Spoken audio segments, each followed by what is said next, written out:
You're on CYInterview. I'm Chris Shandak. Today on CYInterview, it's time for our yearly tradition for the College Football Preview with the editor of the long-running College Football Preview magazine, Phil Steele. Go to his website, philsteele.com, to purchase the over 355 pages to learn everything you need to know about the upcoming college football season. Phil, thanks for joining us, as always, on CYInterview for the yearly tradition. How are you, sir? You know, I'm doing great, Chris, now that we're playing football. How the heck are you doing today? I'm doing pretty good. So let's just start out by saying, for any diehard college football fan, they really need to go to philsteele.com through the entire college football season and to obtain this college football preview magazine that you do yearly. So let me just ask you, in the challenging times that we're in with COVID-19, what was it like putting the magazine together under these special circumstances? Was it more challenging this year?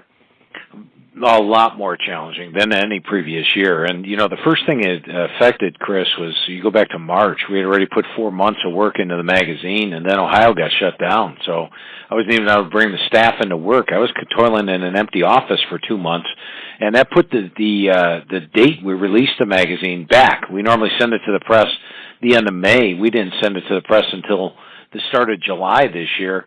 And then once the magazine did actually come out, unfortunately, all the schedules started changing. So now on philsteele.com, we have to post, here's the updated schedule. Go ahead and print them off and paste it over your magazine and get it all up to date. So it's been a very, very challenging time, especially with the changing schedules.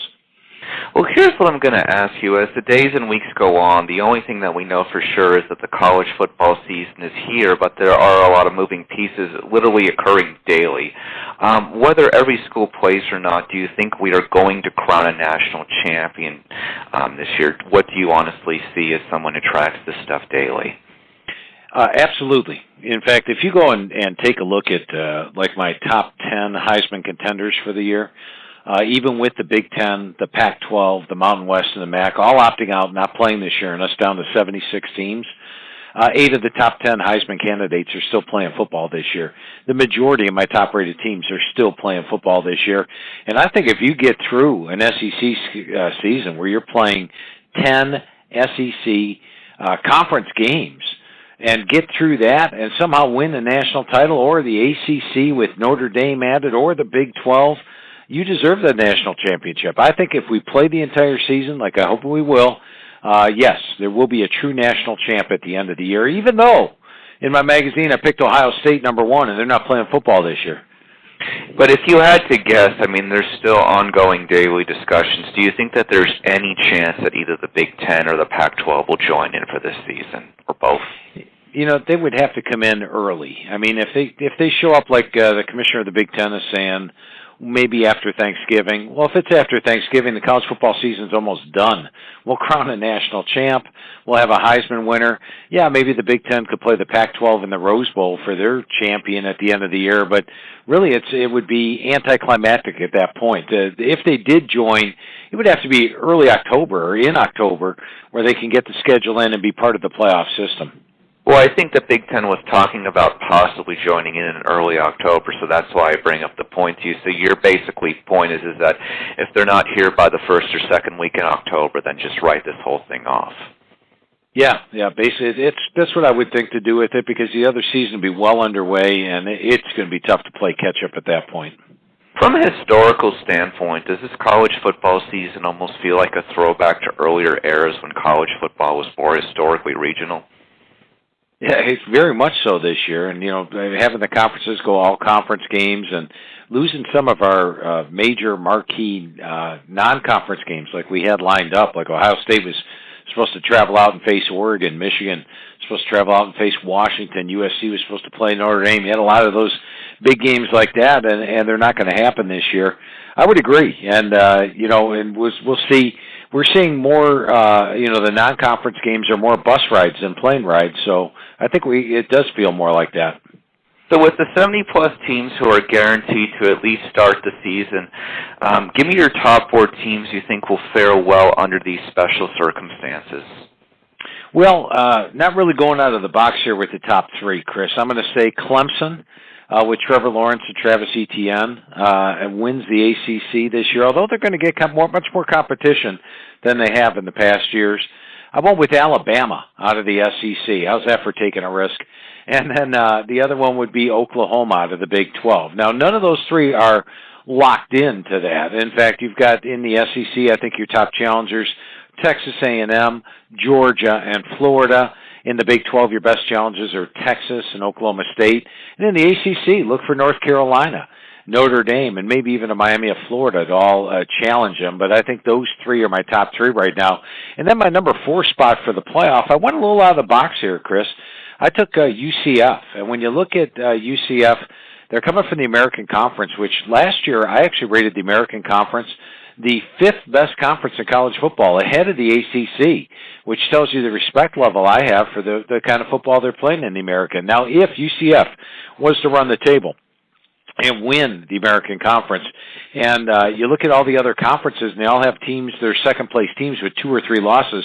Remember, the second-place team is all going to lose the conference championship game, whoever that team is.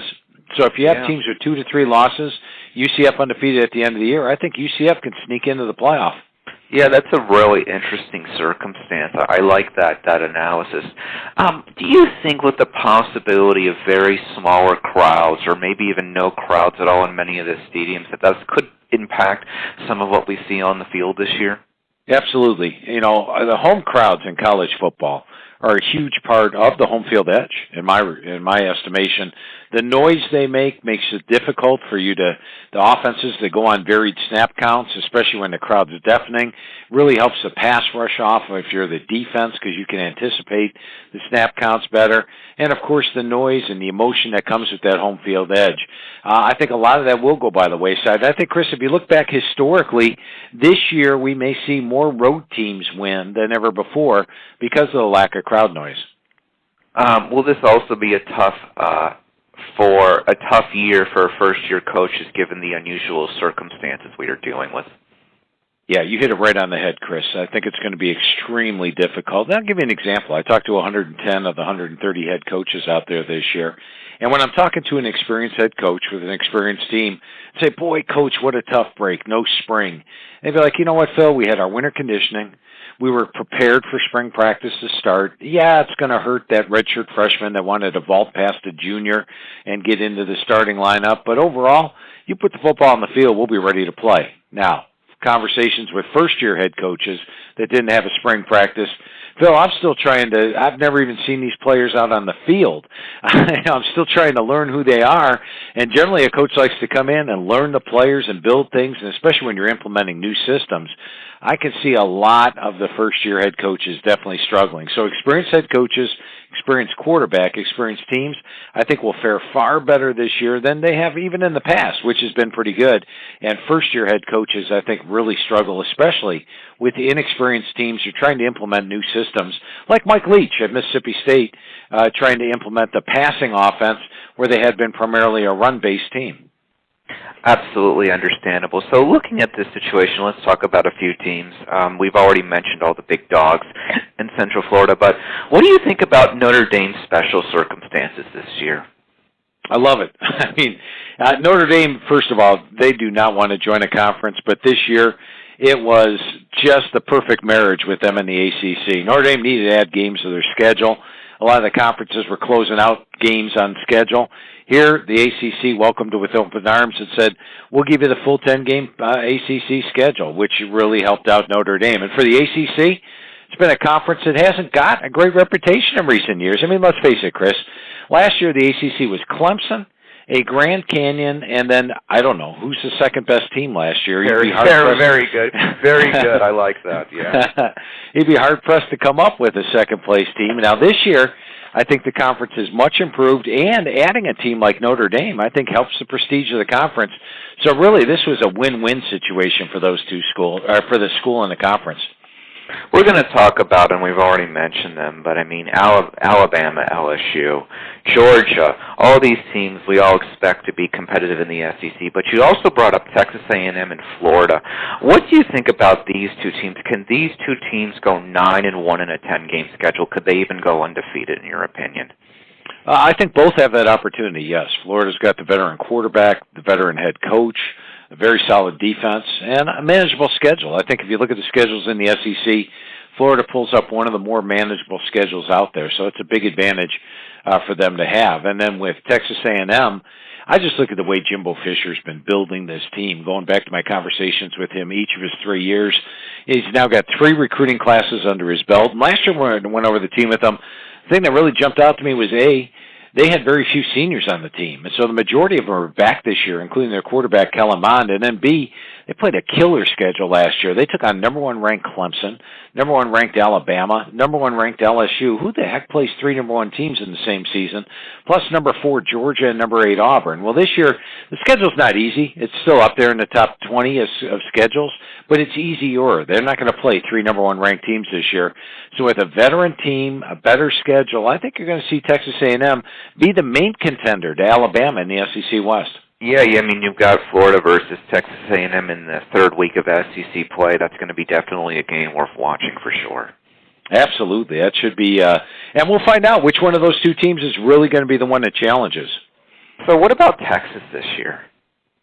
You know, last year, I think Sam Ehlinger made a mistake. He got a little giddy after the bowl game and said, Texas is back. And, you know, the thing was, you look at Texas, my experience chart, they had hardly anybody back last year. They had 8 returning starters overall. And then their defense got hit hard by injuries. At one point, they were missing 4 starting defensive backs mid-season. Now, this year, they have 16 returning starters, a veteran quarterback in Sam Ehlinger, an improved run game, a solid offensive line, and that defense goes from having just 4 returning starters all the way up to 9. So it's a much more experienced defense this year, much more experienced team overall. And if you look at how Texas has played against Oklahoma, in the last 6 regular season meetings, Texas has played Oklahoma within 7 points all 6 times. In fact, they've won 2 of those games. So they're not very far away from being as good as Oklahoma is. In fact, they've played them even up, and I think that gives them a great shot at potentially winning the Big 12 this year. You know, so looking at this entire scenario situation, I'm guessing we really haven't talked about them. I'm guessing you're seeing that LSU is going to take a step back this year. Yeah, I think so, and especially now that some key players are even opting out. I mean, coming in, you thought this is an inexperienced squad. They only have 8 returning starters.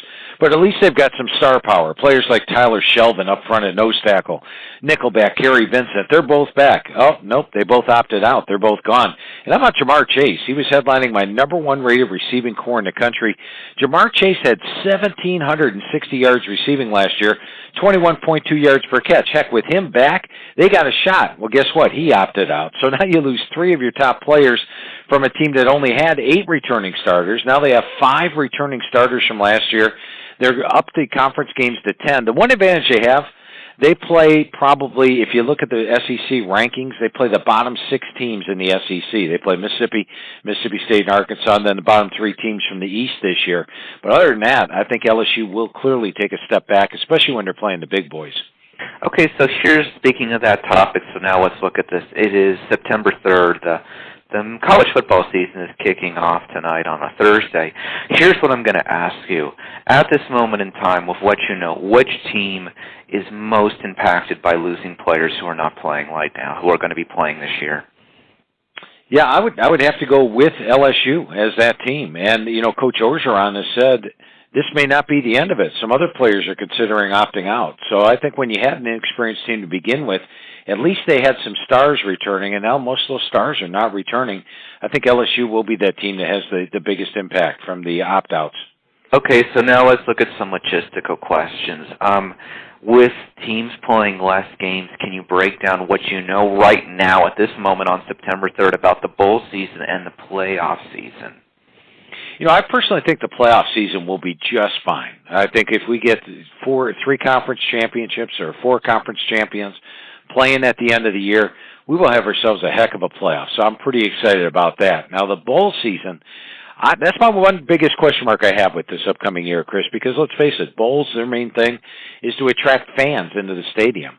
And if with the lack of travel and the lack of people, you know, lack of crowds and things like that, I can see a lot of bowls saying, you know what, maybe we'll sit this year out and go with next year. So I don't think we're going to have a full-fledged bowl season or anything near it, but I do think we'll have a full-fledged full-fledged playoff system, and we will have the big New Year's Day bowl games. We'll definitely play, even if they have to have smaller crowds.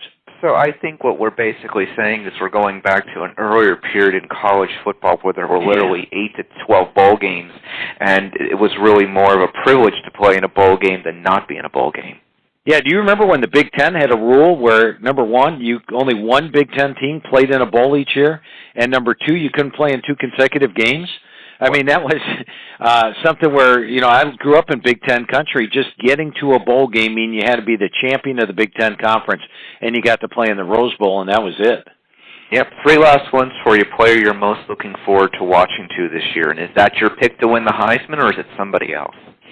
The one player is, I'm going to go with Derek Stingley of LSU. I think he's a dynamic, skilled cornerback. He's going to be tested this year, and he's going to have themselves a heck of a year for LSU to do well. And my Heisman pick, I'm really going out of the box here, Chris. I'm going to go with Trevor Lawrence of Clemson. I mean, he's going to be the first pick in the draft. He'll probably be on an undefeated Clemson team at the end of the year. And the one thing is, last year, I think he tried to do a little too much early in the year. He had 8 interceptions in the first 7 games. How about the last 7 games? 22 touchdowns, 0 interceptions. Look for him to have a huge year. Okay, so now looking forward to that as we finish up this conversation. How hard do you think it's going to be when it comes to recruiting for football coaches based on these circumstances right now that we're in? I mean, you got a little bit more than half the country playing. You got a third about not playing. What is it going to be like for recruiting during this next year for coaches, in your opinion? Yeah, it's going to be tough. I mean, especially with the amount of high schools that are not playing this year. I think that the schools that do play, their athletes have a much better shot because they'll get, I mean, it's a huge year in your high school life, the senior year, as far as your development goes and getting ready for college. So I think those schools that are playing this year from those states probably will get a leg up in the recruiting process. Now, the whole recruiting process has been moved up to December, so a lot of the coaches do a lot of the work based on the previous year with some changes on the past year. So I think as far as the college head coaches go, it's not going to be as big of a factor as you would think. So my final question for you is in your personal opinion now as somebody who went to the University of Florida and was around SEC Nation his entire life, I say to you, if you can win 10 games in the SEC and you win the SEC championship, that's unbelievable. That's an impressive resume to go 11-0 in those circumstances, given that there's now going to be a little bit more of that action. But in your personal opinion, will the college football season, if it is fully played, will history accept this national champion and there won't be an asterisk next to their name? I can tell you, Chris, that I will personally accept it because, as you mentioned, if you go 11-0 or even 10-1 in the SEC, that's a heck of an accomplishment to win a national title. And we haven't taken out a great deal. I mean, the Pac-12 hasn't really competed in the playoff for the last couple of years. The Big Ten's put in, I believe, 1 representative or, just a couple the last couple of years. So I think it's going to be a complete national title in my mind. Some folks may put an asterisk, but I will not. College football season begins tonight. PhilSteele.com is the website to keep up with everything, and buy his preview magazine to see all of the most interesting things about this year's college football teams playing and not playing. Phil, as always, thank you so much for joining us on CYInterview, and hang on with me. Hey, Chris, always enjoy our conversations, my friend. Great talking to you again. For CYInterview, I'm Chris Yandek.